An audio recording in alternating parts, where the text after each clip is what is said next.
I hear ministry playing. I've not heard ministry forever, since like the 80s. In an underground band when I was still in college, that was almost more than 20 years ago or so. I mean, that's what I'm talking about. They played it here a lot, and it used in the mid '90s. We played it a ton, a lot of their stuff. What do you consider it?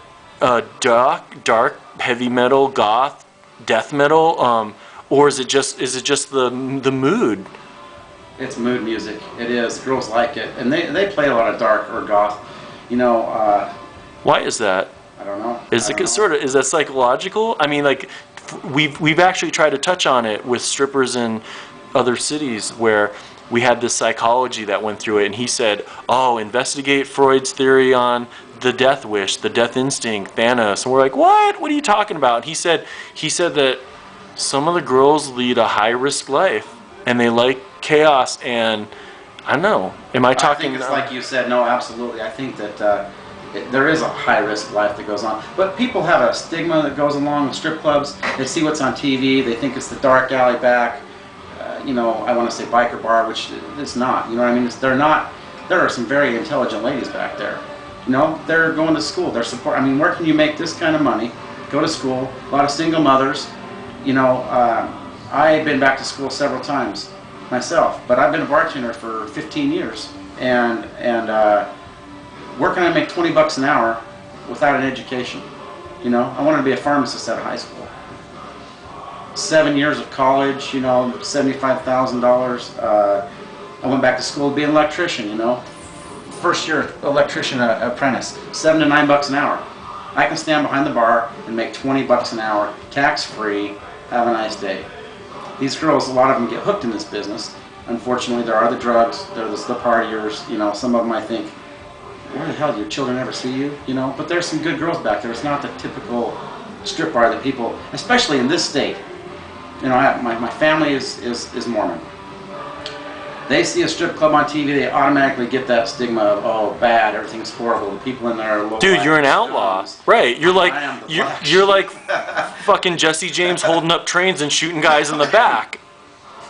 My dad come in here in like 1995 or 96, bring me dinner on Thanksgiving. I was bartending, and I just remember we had this DJ back then on Sunday nights who was really out of control. And fuck was the only word out of his mouth. My dad, Mr. Mormon, comes in and bring me dinner. You know. It was just... Dude, I was just kidding when I was saying that about Jesse James, but like you hit home with that. I mean, yeah, is there I'll tell you what. I was bartending at another bar. I bartended at the airport for the last 9 years. I bartended at another bar at nighttime, a couple years. I got an offer to go work at a topless bar like this for a friend. Went to work there, and my girlfriend was at my dad's house on Thanksgiving. Many years later. Thanksgiving's always the theme there, huh? And he said, you can't go Saturday, I know, because Ryan's got to work. She said, no, he doesn't work that job anymore. He said, what does he work? Not the fucking $1 million again. Of course, he didn't say that, but he said, not the $1 million again, because he knew I worked here before. And then I bought this place in January with a partner. My dad and my family have no idea. My brother's the only one that has ever been in here. I don't know if his wife will like him knowing that. You know, they don't know that they have no idea that I own the $1 million saloon. Well, it's interesting you touch on the family aspect, but what about the social aspect? What about all these guys driving around in Lexus and Mercedes into the temple parking lot? I mean, I was there at 6:30 in the morning filming, checking people out. Then I went back at 12. Then I went back at 2. Then I went to where Brigham Young's wives cooked dinner and ate. You know. It's like, what about do you guys have problems with the law? Are there zoning issues? There's tons of zoning issues. I mean, there's another club down the street. Property's been bought by the hospital, which is controlled by the church, and they're going to open there in December of 2007. That club's going to be gone.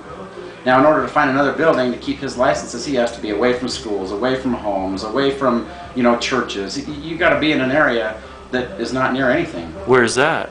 Because I'm not from Salt Lake City. I'm from New York. So what do you call those zones? Sandy, Lodi, Prob. I don't know what they call them. They're trying to push us out. Are there clubs when you drive outside of the city limits? Are there? Sure. Few. Do they get wilder? Do girls actually get bottomless? Do they? No. No? No. We get ticketed. We have vice come in. You know, I mean, there is no lap dancing in Utah. There is no table dancing in Utah. I like to take these girls here, go down to Vegas, and say, okay, this is how the girls make a living here. They make nothing on stage. They make it all grinding on a guy. You know what I mean? The girls here don't. Sometimes I think that they want to put an envelope at the door with their name on it. Let the guys come in, make a donation every week, because they don't even want to go on the floor and sit and have a drink with the guy. A lot of the girls. You know what? Go be friendly. You go sit down and talk to a guy. He's going to tip you more money on stage. Well, one of the girls we interviewed was working at this club down on South State Street, and she quit. She's going to call me later because she wants to be in an interview. The reason we haven't been able to touch base with her 2 days is because she's an escort. And she's busy because you got this giant convention center in town that's selling like outdoor goods. And those athletes, I guess, need to get hooked up with this girl. So she works at some club, and it's like she's only doing it for the money. So it sounds like it's easier to be an escort than a stripper. Oh, there's a lot of rules, but you know what? You want what the guys that come into town want. You know, they want a lap dance. They don't want to come in here and sit 3 feet from the stage and pay $5 for a cocktail and maybe have a girl come sit with them. You know, you go to a club, you want to have a lap dance, you want to get some physical contact. Of course, they want to take someone home, and what do you want to do? But escort services allow them to go on a date with the person. They actually have physical contact. It's pretty much up to the But can girl. you imagine what you're saying? You're talking to me. I just left New York, you know, but I'm from California. We've been interviewing people around the world. And you're talking like about escorts in the Mormon capital of the nation. We're talking, you know, BYU, State Street, the Temple. We're talking, you know, like Mormon missionaries going through the bad areas of Harlem with their Book of Mormon. I have BYU season tickets. So football season tickets. Yeah, I grew up, you know, Mormon. So if it's hard for you to operate a club, what's it like for some girl selling sex from in a hotel downtown? I guess they're not going to get, if they have regulars, they get to know them, they understand. You know what I mean? They're not gonna be stupid unless they are stupid with someone that's from out of town. But they're Because you placing never know if ads they're in being set papers. up or not. They're placing ads in papers. That's got to be Well, so risky. It's legal. It's legal to be an escort. There are many escort services. But what they can do and what they can't do is a very fine line, and there are sting operations all over.